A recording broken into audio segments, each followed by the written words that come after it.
Hi guys. Okay, so this is more rambling. So just a few things that I've had on my mind that I wanted to talk about.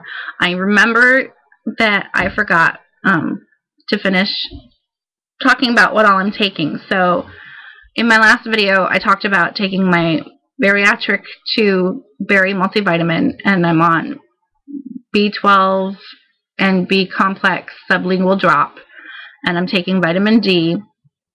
I'm also taking my iron, and that one is also a chewable. It's Bariatric Advantage chocolate raspberry.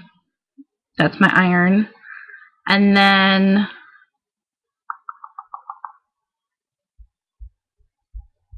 think that's it.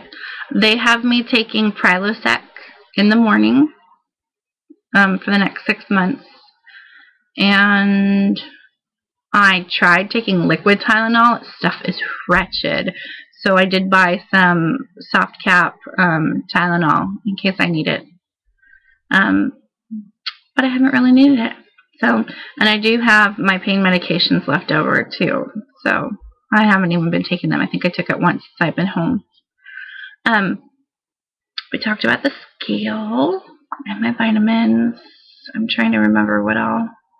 Yesterday I had to go out shopping with my mom for pants because my incisions, like I've got 3 incisions that are on my waistline, and I can't wear. I was wearing some yoga pants that I have that I love, and they're just, the elastic is too thick and too heavy, and they sit right on the incisions, and they're wearing away like the glue. And I'm afraid that if they're wearing away the glue, that they're gonna end up ripping open my incisions. And I can't. I'm the kind of person who I will not go to the store in sweatpants. Especially if I've been laying around home all day in sweatpants and I'm gonna go to the store, I put on pants. I don't like to not look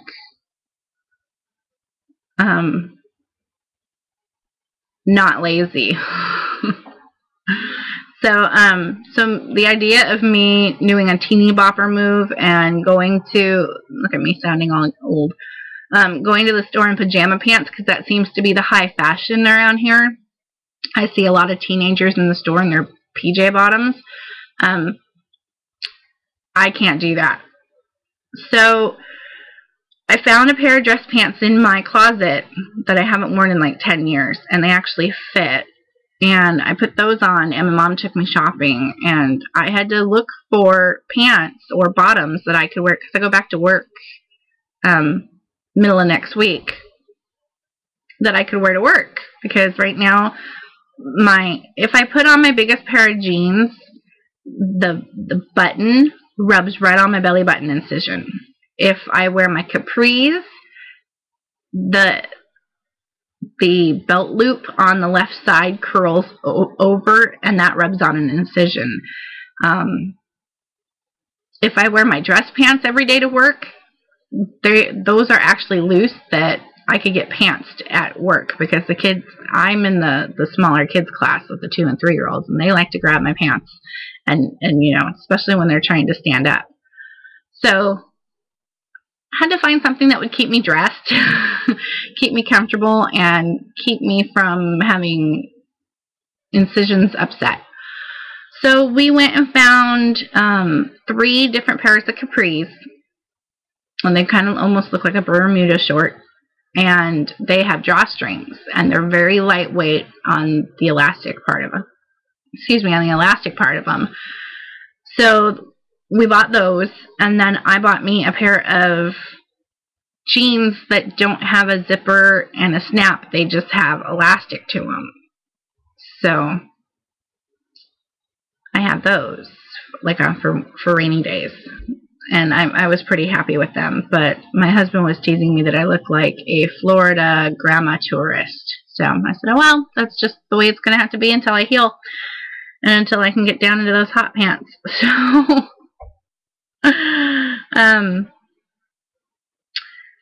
to talk about my incisions, and I drew pictures because I didn't want to have to flash my belly.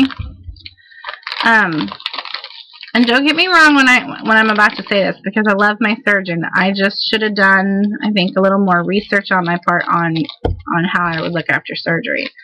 So this picture that I drew, can you see this at all? Okay, this is my belly before surgery, where this is my belly button in the middle. Where am I going? Okay, that's my belly button, and that light little line is my incision from my appendix that I had out back in '93. See how nice and almost, well, this is a bad drawing, but my top belly roll, if you will, was symmetrical. Like, it just went like this. After surgery, this is my belly. I don't know what he did to that roll, but it now looks like boobs. It curls up into my belly button. See right through here? It's not smooth. It's not round anymore. It looks like boobies. These are my incisions. These right here are on my waistline. So is the belly button. This is a belly button incision that goes up. This is about a 4-inch incision. Here's another one. This line right here, I don't know. Okay, this one right here is not an incision. It looks like, almost like I got sliced. Like it was an oops or something. So I'm going to ask my surgeon to explain that, because it just looked like a bad scrape, like I fell down or something. It's just got a big scab on it. So I don't know what that's from, but I will be asking what that is when I go back for pre-op. So that's my scratch. This is an incision, and then, no, this one right here is where my drain tube was. And then the one up here, sorry, my camera's backwards. This is another incision. And then my boobs are like way up here. A lot of people, I've noticed, they have an incision that's like right underneath their bra line. Well, I don't have that. Mine are lower, and I don't understand why they're so low. And they're on my waistline. But what really irritates me is my poor little belly roll went from looking like that to looking like this. And I don't get it. I don't know why that had to, I'm a little upset by it. Because I thought that would be easy to lose weight off of, and then it would shrink right up. And now I'm feeling like when I lose weight, it's going to look like 2 deflated beaver tails hanging there. And now I think he purposely marked me for plastics. I don't know. Maybe that's how he gets business. I don't know. But I love my surgeon, don't get me wrong. He's been great. I just didn't know that, like, I should have asked, I guess, that if they were going to tuck and pull and stitch me weird. So, it is what it is, unfortunately. I wanted to talk about water. They told me when I first started drinking that, room temperature sometimes works the best. That a lot of people can't handle liquids that are either too hot or too cold, and that you should try them room temperature. Well, for the first couple of days I was drinking room temperature, but I was having a hard time getting my liquids down. I cannot right now drink anything if it does not have ice in it. I haven't tried drinking like hot tea or anything, but my water, what was that stuff that Rick had me drinking? It was like Gatorade Light or something. I don't know. But any of my drinks, I cannot drink them unless they're ice cold. So my sister got me a couple of ice mugs that you put in the freezer, which I love. Thank you, Sissy.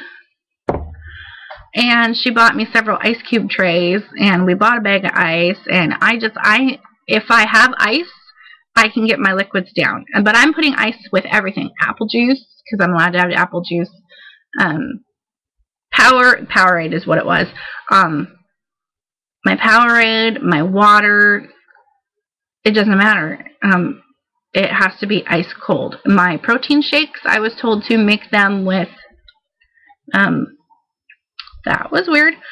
I was told to make them with skim milk, or I use skim lactose-free milk, so that you get the extra fat and calories, because you do need some, and not to do them with water. But even that, with the milk, it has to be cold. My milk is at the back of the fridge, so I can get the coldest. So I don't know if a lot of people experience that. But like I said, if my water sits out too long, I will throw the whole thing out and start all over again, because it has to be ice cold. I don't know. I'd like to hear some feedback on that one. Especially you, Stacy. How are your liquids? So that is it for now. I promise. No more overload from me. And you will hear from me either later tonight for my quote tomorrow videos, or you'll hear from me sometime tomorrow. So, I hope you guys have a great Father's Day. Enjoy the rest of your weekend, and if you're having to work, I hope you have a happy, fast work week, and I will talk to you guys later. Bye!